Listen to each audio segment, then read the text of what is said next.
Initially, to begin with, it was a very emotional phase of my life when I started the calligraphy. I have come from no artistic background or even any Islamic art. I've never done. The first time when I wrote La ilaha illallah, it really hit me. I couldn't stop crying actually, because we say it every day, La ilaha illallah, without realizing what it means. The Islamic calligraphy has really led me to learn the Quranic Arabic, and first time ever to read the Quran with meanings. So it has a much deeper impact, and I believe not just only on me, on many artists, which may sometimes we don't realize it, but it really does impact us quite deeply.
My name is Samar Farooq. I live in UK, England, a small town called Shoeburyness.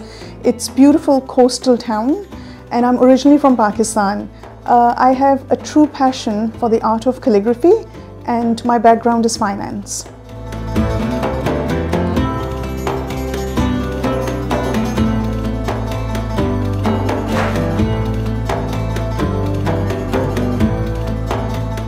When I do any art, piece of art, for me, it has to have meaning which touches my soul. So I always see calligraphy not as an art, but as a purification of soul. So if I'm writing La ilaha illallah, it has to have that meaning and effect on me. That's the most important thing.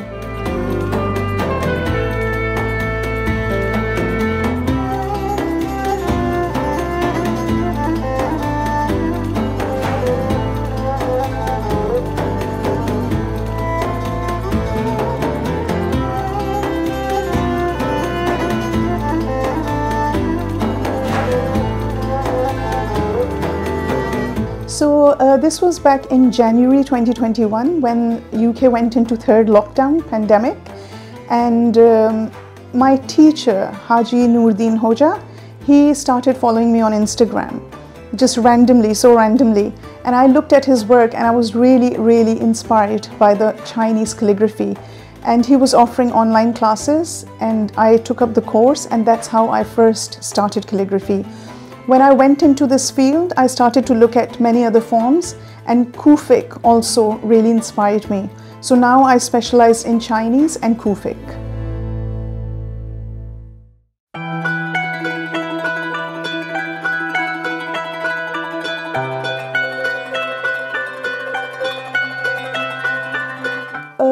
I think my biggest inspiration comes from nature. That's why I live literally 5 minutes away from the beach. The sea gives me, a passion, it's life for me. Nature is the main thing, and then reading the Quran, that really inspires me. There are verses which I just read and I just want to write, So these two main sources are my inspirations.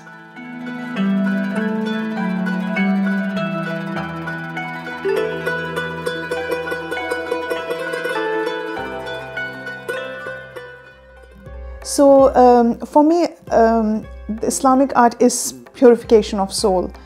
We don't just promote the art, there is a message behind it. which if people can, the heart can get impacted, that would be the key for me. And that's where my passion is. Not just give a piece of art, but also explain what it means and how we can manifest those messages into our lives. So I'll give you an example, like Rahim. Rahim is the name of Allah. What is the meaning of it? Where does this word come from? The Rahim, when the mother gets pregnant, a woman, it's the womb. And that, the mother is the most merciful person within a child's, life. So if we can manifest that to the mankind, what Allah's qualities are, I think that's where my focus is in art. Not just art, but also learn what it means and how we can, apply that in our lives.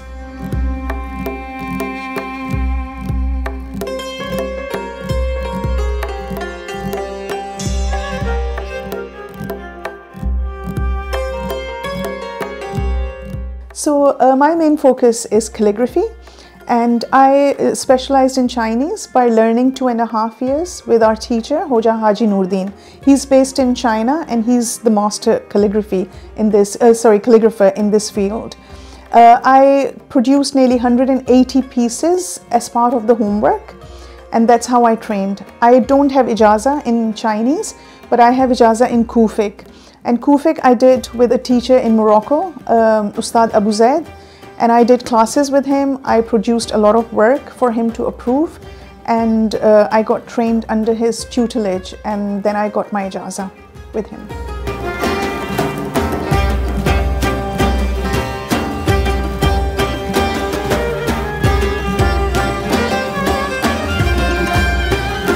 So it's connected to the process I follow as well. So I would not start any artwork before doing the ablution, which is the wudu we do. Also, every time I'm creating something, I have to listen to the Quran or the salawat, which is quite my, daily routine. Letters, how you compose them, they also have an impact on, not just how you think, but also how you deeper connect with them.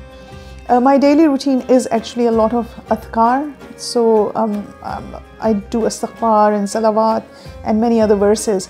So they all just, I feel like, eventually just connect to how I create any artwork.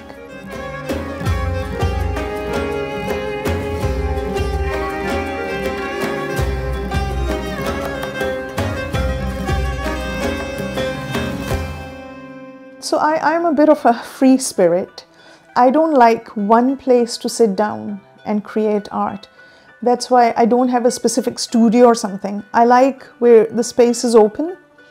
I like where I can see the sky and the nature. So my favorite place in my house is my dining table, because it's really next to the patio and I can hear the birds chirping, I can see the flowers, I can see the sky and the clouds. But I sometimes use my study to create work. As I said, I'm just a free spirit. I like, open. I don't want to be boxed into one place. And in terms of ritual, it's again listening to either the salawat or the Quran or even the nasheeds, just to create that ambience and to get into that mode of spirituality. So I was commissioned to create the Cambridge Muslim College, the building as in Chinese pictorial art form. And given that I'm a patron for Cambridge Muslim College and I have a deep love and care for the student staff and Sheikh Abdul Hakim Murad, that was a very, very special project for me. The students selected some Quranic verses and some Arabic verses which were favorite of Sheikh Abdul Hakim Murad. So creating that was one of the most, memorable and unforgettable experience. And it's still, on the walls of the college, and the new students come and see that. It is just a joy to see that.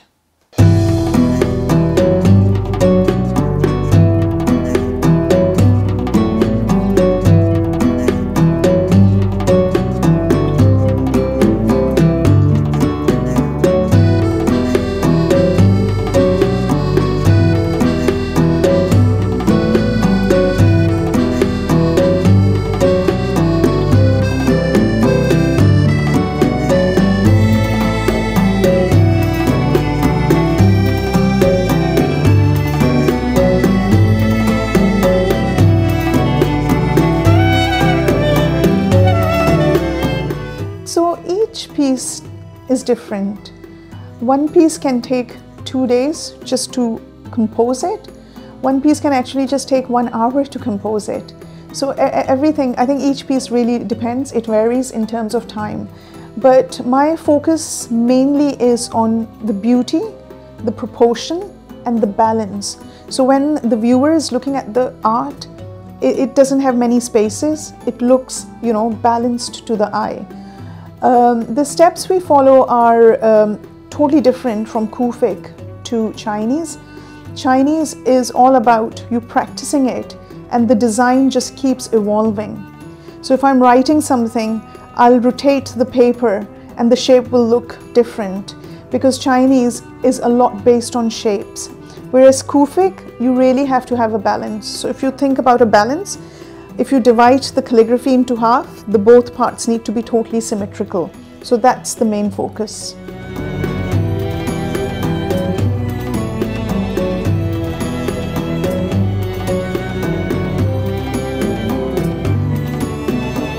So Chinese calligraphy is really interesting because it has further 5 different categories. It's very much based on pictorial, so pictures. Even if you look at their lettering, the words and the alphabets, they're very much based on the pictures. So the influence comes from, what the picture looks like sometime. So for example, I wrote a name Al-Wahhab and I wanted to create a knot because it's so much Chinese. In terms of Kufic, it's very linear again. When you visit Egypt, Morocco, Tunisia, these northern African countries, you'll see it's there, or Alhambra, Spain, it's in their architect a lot. So it's very linear, and that's where the cultural differences are reflected in your calligraphy.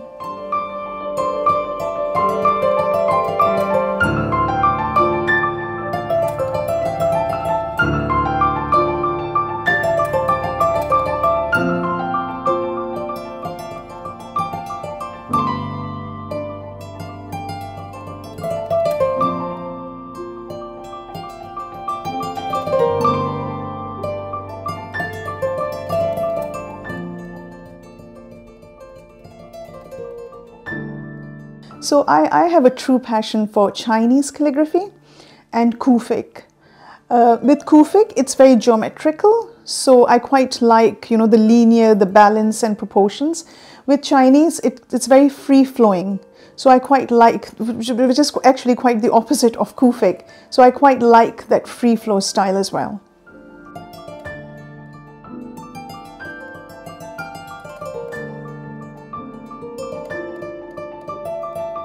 So in Kufic, you have to create the artwork on a graph paper because it's so geometrical. Every letter has its own proportion and geometry. So you start with the graph paper. Then once you've created the piece, you trace it and then you transfer it on the watercolor paper and you just paint it. It depends what either the customer or the viewer or what your own personal preference is. Sometimes you can use the canvas and just trace it on the canvas and use oil paints and all that. I most of the time use watercolor paper. In terms of Chinese, it's totally different. The materials are totally different. You've got to use a specific brush, Chinese brush or qalam, which is quite broad as compared to the traditional calligraphy. And you have to use the Chinese paper, which is the Schwan paper, rice paper. The longevity of that paper is quite, I think, significant in terms of preserving that artwork. So yes, and also the stamps, which has to create that Chinese impact.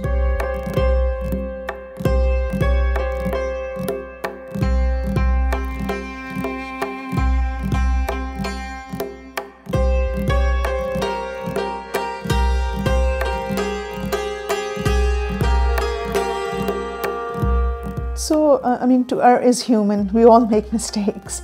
And actually, we make a lot of mistakes when we write in calligraphy because just a slip of hand or something, can create something which you don't want, the end result. In terms of Chinese, it's a lot about practice, practice, practice. And once you've got to the final stage where you think this looks really good, you then, my process is I put that as my main piece, and then I put the shone paper on top, and then try to create again, keeping the one final version at the bottom, so that I'm not creating the mistake again. But again, you have to be so careful. As I said, just slip of hand or something, and your whole artwork is ruined. But it's a lot about practice. In terms of Kufik, it's easier because you've got a graph paper, you can rub it out. But when you're painting and the paint just falls or something, then you just have to do it again.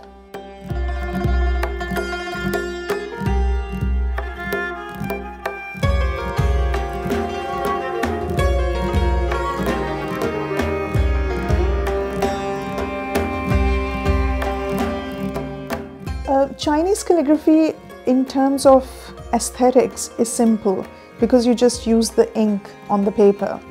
Whereas Kufik calligraphy, there is more flexibility in terms of colors you can use.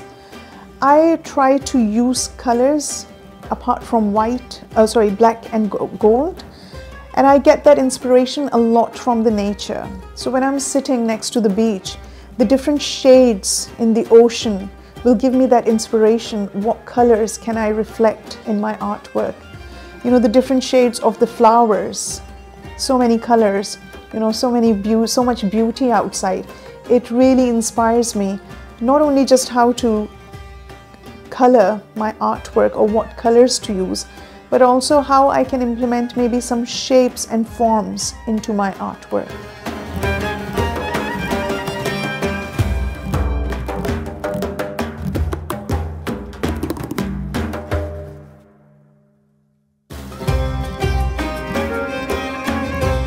So again, going back to the pandemic, just accidentally falling into the Islamic art, because I just see the connection with the purification of soul and the Islamic art because of the calligraphy, the Arabic written. It just connected my heart and my soul into it, and that's how I just kept developing that interest.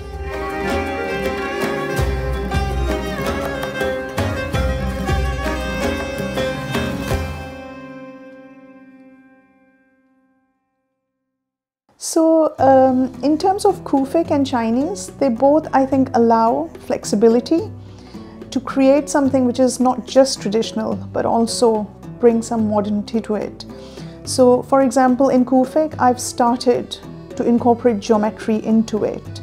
I mean, traditional Kufik wouldn't have geometric patterns, but I like to do something which is different.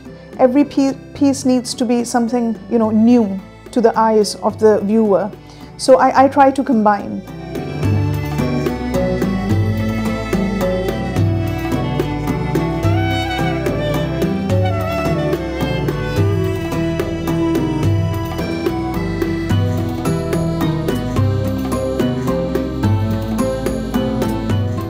So I'll think about a verse and then understand the meaning of it before starting creating.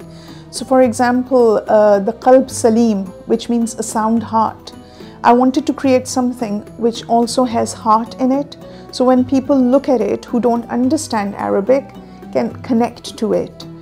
So that's how, the process is. Whatever I'm writing, there needs to be something which connects to the deeper meaning of it, where a non-Arabic person can pick it up.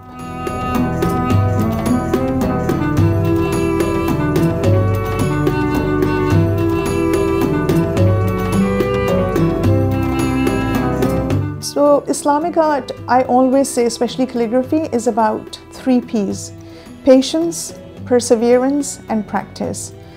It really teaches you patience. Coming from a finance, very private equity and corporate world where everything is so 100 miles per hour, this has really given that balance to my life where I'm much calmer and much composed.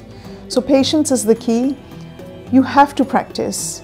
There is no quick fix to calligraphy. Until and unless you practice, you wouldn't become perfect. Although I don't believe in perfection because I think Allah is the only, perfect. But you aim to get perfect. And perseverance, it's really getting your nafs into, control and just keep going, keep going, keep going. There will be many times you'll be like, gosh, I can never do that. But you just have to keep going and have that, sabr.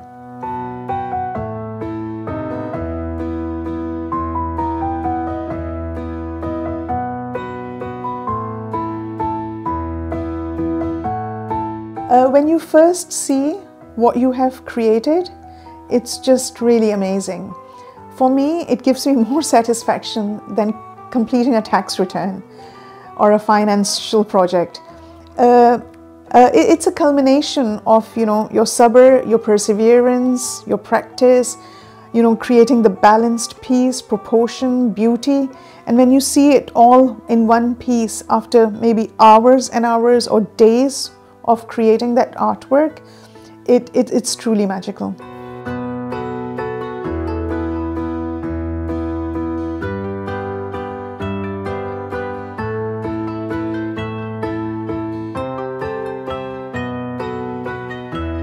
So there's a hadith of Prophet ﷺ that Allah is beautiful and He loves beauty. So every Islamic art piece we are creating, it's visually beautiful.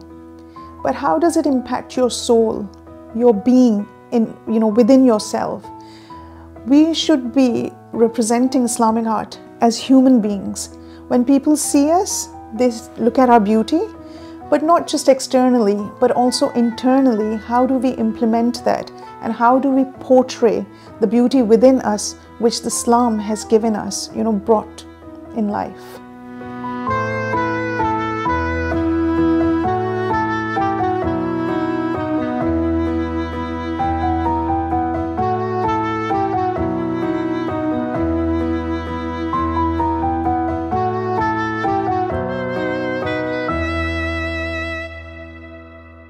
I believe Islamic art is very, very important in the current world we live in.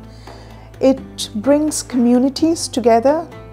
It's a very, I found personally with all these learnings online and everything, it brought a really good community social get-together platform, first of all. But on a very much deeper level, there are many qualities it brings out in you.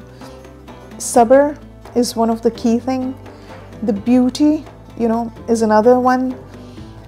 And where we are living, we are all Muslims and non-Muslims. So it is such a beautiful way of attracting people who don't have knowledge of Islam, but they only see what is visually beautiful and they come towards it, and then understanding the deeper meaning and connecting to it. So it's highly significant.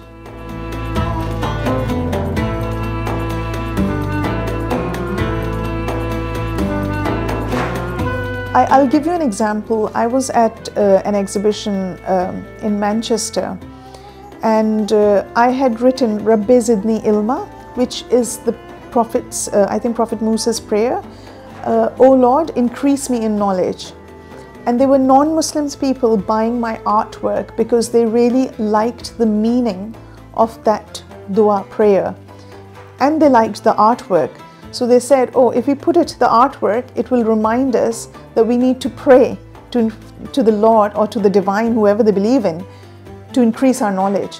So this is how, there's a bridge, a gap which gets built between communities which may have different beliefs, different cultures, but it just brings us all together.